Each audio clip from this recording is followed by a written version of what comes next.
Financial growth किसे नहीं चाहिए होता। एक लेबर से लेकर एक मिनिस्टर को फाइनेंशियल ग्रोथ के लिए मेहनत करते हुए देखा गया है। कई बार हमने सुना है कि जुडिशियल ऑफिसर्स और जजेस को काफी हाई सैलरी और अलाउंसेस मिलते हैं। यहाँ तक कि एक बार चीफ जस्टिस ऑफ इंडिया की सैलरी को डिस्कस करते हुए सामने आया था कि उन्हें average salary around ₹2.80 lakh per month मिलती है। साथ ही उन्हें बाकी के components such as basic pay, pension, gratuity, dearness allowance, house rent allowance and other allowances भी प्रोवाइड किए जाते हैं। ये सुनकर काफी लोग शॉक हो गए थे। लेकिन वहीं दूसरी तरफ एक और न्यूज ने सबका ध्यान खींचा था, जब सुप्रीम कोर्ट में एक केस फाइल किया गया था बाय ऑल इंडिया जजेस association involving the pay and allowances of judicial officers. जनवरी में हुई हियरिंग में सुप्रीम कोर्ट ने कहा था कि ये एक गंभीर चिंता का विषय है कि जब दूसरी सर्विसेज के ऑफिसर्स ने 1 जनवरी 2016 से अपनी कंडीशंस ऑफ सर्विसेज का रिवीजन अवेल कर लिया है, तो जुडिशियल ऑफिसर्स के सिमिलर इश्यूज अभी भी फाइनल डिसीजन के लिए इंतजार क्यों कर रहे हैं। सुप्रीम कोर्ट ने नोट किया था कि जजेस रिटायर हो गए हैं और उनके फैमिली पेंशनर्स जो पास अवे हो चुके हैं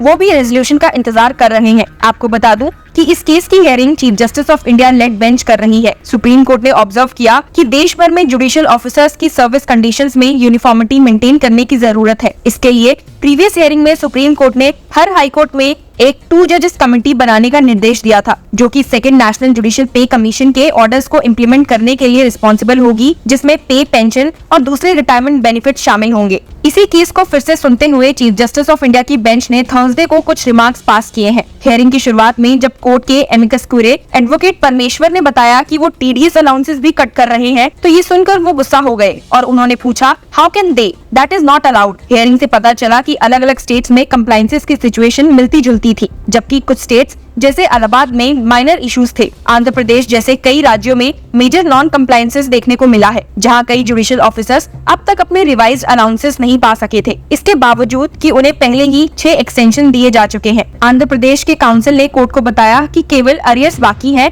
और पेमेंट्स उन लिमिट तक क्लियर हो गई है जहां तक बिल्स पोर्टल पर अपलोड किए गए थे। इस पर चीफ जस्टिस ऑफ इंडिया ने अगले मंगलवार को एक मीटिंग रखने का निर्देश दिया, ताकि अगस्त 15 तक पूरी कंप्लायंसेस इंश्योर हो सके और नॉन कंप्लायंसेस पर कोर्ट कंटेम्प्ट प्रोसीडिंग शुरू कर सके। चीफ जस्टिस ऑफ इंडिया ने अलग अलग स्टेट्स को इंडिविजुअली एड्रेस करते हुए डायरेक्ट किया। वेस्ट बंगाल स्टेट को चीफ जस्टिस ऑफ इंडिया ने 1 साल का एक्सटेंशन मांगने को अनरीजनेबल बताया और अगस्त 20 तक पूरी कंप्लायंसेस करने के ऑर्डर दिए। छत्तीसगढ़ में कोर्ट के क्लियर रूलिंग के बाद भी छत्तीसगढ़ ने अलाउंसेस कंसीडर करने और पेमेंट मेथड डिसाइड करने की बात कही। चीफ जस्टिस ऑफ इंडिया ने जोर दिया कि जजमेंट में कोई डेविएशन नहीं हो सकता। चीफ जस्टिस ऑफ इंडिया ने नोट किया कि एनसीटी ऑफ दिल्ली भी कंप्लाई करने में फेल हो रखी है। कोर्ट ने कंप्लीट कंप्लायंसेस का ऑर्डर दिया और चीफ एंड फाइनेंस सेक्रेटरी को अगली हियरिंग पर पर्सनल प्रेजेंस की मांग की। असम के केस में भारी बारिश की रिपोर्ट के बीच चीफ जस्टिस ऑफ इंडिया ने स्टेट को याद दिलाया कि अलाउंस 2016 में पास हो चुके थे और अरुणाचल प्रदेश, नागालैंड और मिजोरम के लिए भी सिमिलर कंप्लायंसेस का निर्देश दिया। हिमाचल प्रदेश के चीफ और फाइनेंस सेक्रेटरी को भी ज्वाइंट एफिडेविट फाइल करने का ऑर्डर मिला है। केरला, मध्य प्रदेश और तमिलनाडु में सेम डायरेक्टिव पास किए गए हैं। अगस्त 20 तक कंप्लायंस एक्सपेक्ट की गई है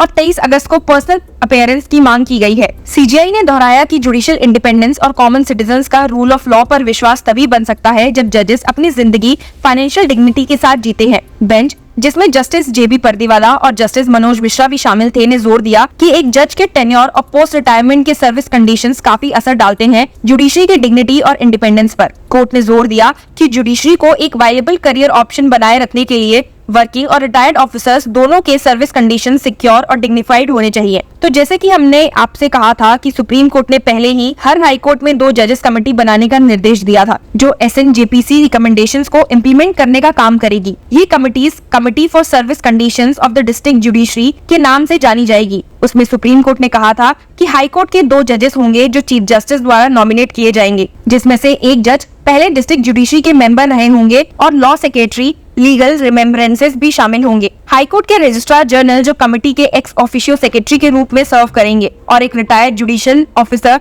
डिस्ट्रिक्ट जज के कैडर से जो चीफ जस्टिस द्वारा नॉमिनेट किया जाएगा और ग्रीवियांसेस की डे टू डे रिड्रेसल के लिए नोडल ऑफिसर के रूप में सर्व करेगा। सीनियर मोस्ट जज जो चीफ जस्टिस द्वारा नॉमिनेट किया जाएगा कमेटी का चेयरपर्सन होगा। चेयरपर्सन को स्टेट गवर्नमेंट के officers including home, finance, health, personal and public works department के सेक्रेटरीज को ऑप्ट करने का डिस्क्रिशन होगा जब इन डिपार्टमेंट से जुड़े इश्यूज डिस्कस और इम्प्लीमेंट हो रहे होंगे। सुप्रीम कोर्ट ने कहा था कि कमेटी का चेयरपर्सन अकाउंटेंट जनरल को ऑप्ट कर सकता है ताकि एसएनजेपीसी के रिकमेंडेशंस को ड्यू इम्प्लीमेंटेशन इंश्योर किया जा सके। कोर्ट ने कहा कि कमेटी को स्टेट के जजेस एसोसिएशन या जैसा केस हो रिटायर्ड जजेस एसोसिएशन के रिप्रेजेंटेटिव्स के साथ कंसल्ट करने का लिबर्टी होगा। बेंच ने ये भी क्लैरिफाई किया था कि ये कमेटी बेंचमार्क्स प्रिस्क्राइब करेगी इम्पैनलमेंट के लिए, और जहां स्पेसिफाइड एलिमेंट्स के लिए डिस्ट्रिक्ट कंसर्न में रिक्विजिट स्टैंडर्ड का मेडिकल केयर अवेलेबल नहीं है, उन एलिमेंट्स के लिए ट्रीटमेंट किसी इम्पैनल्ड हॉस्पिटल में अवेलेबल कराया जा सकेगा। कोर्ट ने कहा था कि इस कमेटी को इंसिडेंटल मेजर्स लेने की लिबर्टी होगी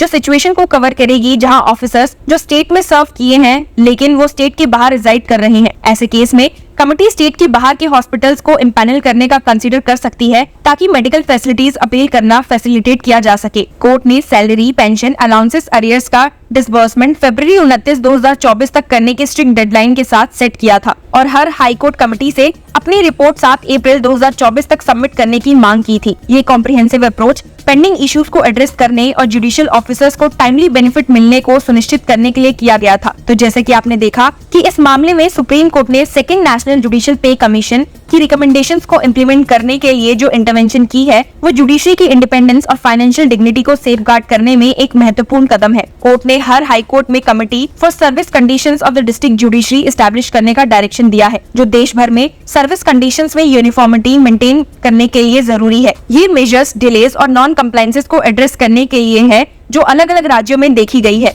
और जुडिशियल पे और अलाउंसेस को इन्फोर्स करने के लिए भी जो एक प्रोएक्टिव स्टांस को रिफ्लेक्ट करता है। कोर्ट का ये अप्रोच कॉन्स्टिट्यूशनल मैंडेट के साथ अलाइन करता है जो जुडिशरी की इंडिपेंडेंस को अपहोल्ड करता है जो रूल ऑफ लॉ का एक कॉर्नरस्टोन है। जजेस को फाइनेंशियल डिग्निटी के साथ जीने के लिए कहकर कोर्ट ये रेट्रीट करता है कि एडिक्वेट रेम्यूनरेशंस और secure post retirement benefits judicial independence को मेंटेन करने के लिए इंटीग्रल है। ये इंश्योर करता है कि जुडिशरी एक अट्रैक्टिव करियर ऑप्शन बनी रहे जो टैलेंट को ड्रॉ और रिटेन करने में कैपेबल हो। कंप्लायंसेस के लिए जो स्ट्रिक्ट डेडलाइंस इंपोज की गई हैं, अरियर्स का डिसबर्समेंट फरवरी 29, 2024 तक और रिपोर्ट्स का सबमिशन अप्रैल 7, 2024 तक वो कोर्ट की प्रॉम्प्ट इन्फोर्समेंट की कमिटमेंट को डेमोन्स्ट्रेट करती है। कंप्लायंस मीटिंग्स में चीफ और फाइनेंशियल सेक्रेटरी जैसे हाई रैंकिंग ऑफिशियल्स को इंक्लूड करना एडमिनिस्ट्रेटिव अकाउंटेबिलिटी की इंपॉर्टेंस को अंडरस्कोर करता है जुडिशियल ऑर्डर्स के एग्जीक्यूशन के केस में। और भी नॉन कंप्लायंस के लिए कंटेम्प्ट प्रोसीडिंग्स को कंसीडर करना कोर्ट का डिसीजन इस इशू की सीरियसनेस को इन्फोर्स करता है और जुडिशियल डायरेक्टिव्स को अधेयर करने में लैक्सिटी के अगेंस्ट एक डेटरेंट का काम करता है। ये केस ही अंडरस्कोर करता है कि सुप्रीम कोर्ट का फर्म स्टांस सिर्फ फाइनेंशियल बेनिफिट्स इन्फोर्स करने के लिए नहीं बल्कि जुडिशियल इंडिपेंडेंस की फाउंडेशनल प्रिंसिपल्स को प्रिजर्व करने और जुडिशरी में पब्लिक कॉन्फिडेंस को मेंटेन करने के लिए भी है। ये मूव जुडिशियल सिस्टम की इंटीग्रिटी को अपहोल्ड करने के लिए क्रूशियल है। So what are your views about this news and keep following law Chakra for more such legal updates.